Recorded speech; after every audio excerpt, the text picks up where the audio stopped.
Good day, friends. Welcome to another brief Word of Gord video on the current situation.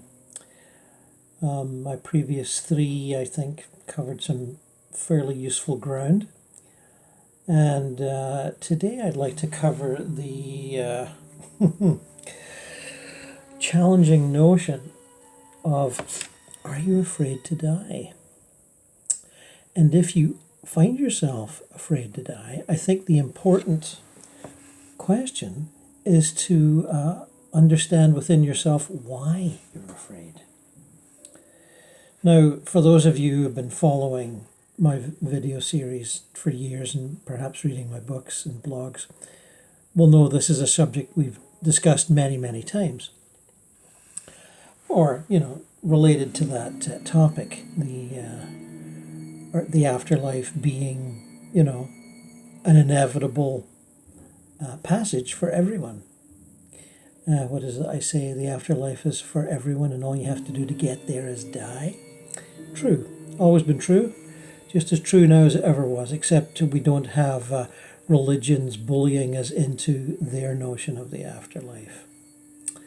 We can talk to our passed on relatives and friends, or we can read books where other people have done that. And we can find out that the afterlife is a blast. It's joyful, it's happy, it's a paradise. For about, I'd say 90 to 95% of the people that go there. You have to really be in a bad way to not go to paradise. You have to be angry, hateful, vengeful, resentful, jealous, filled with negative emotions.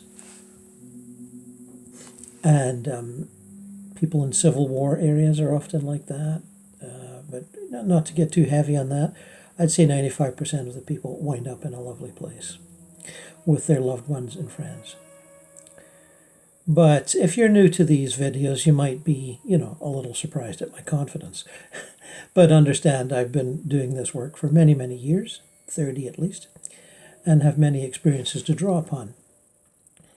And I notice when I'm talking about these things or doing sessions or public talks or whatever, as I used to do, the first thing that people have to get over is their fear of death.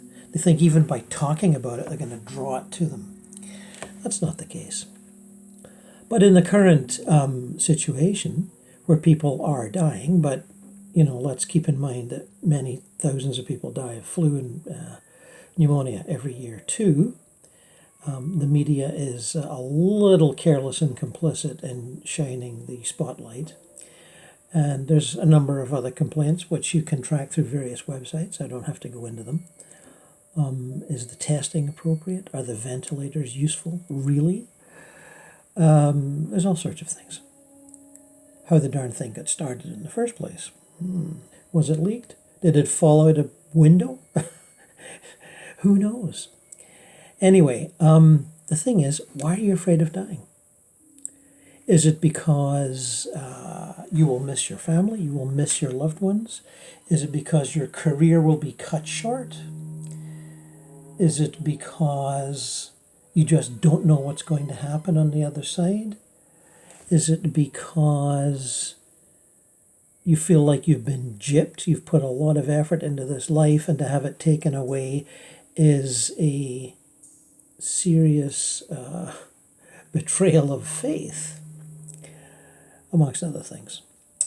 I have known a good number of people who have had their lives cut short. I did not live until 80 or 90 years old. And I've spoken to them in the afterlife, all of them, all of them.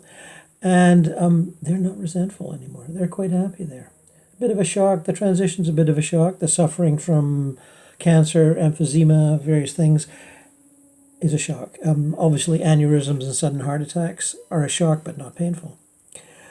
And I had a nephew that died that way, and he transited incredibly quickly. And when I went to visit with him, he was still in the replica of his own house and didn't know he was dead. I had to tell him, and he went, "No, you're kidding." And I goes, "Yes, you are." And then a large curtain opened up, and all the rest of the family were standing behind me. And there was a reunion, and all was gone. All was happy, sorry. That was 20 years ago. Easy. So the transition can be traumatic, it can be straightforward and quite easy.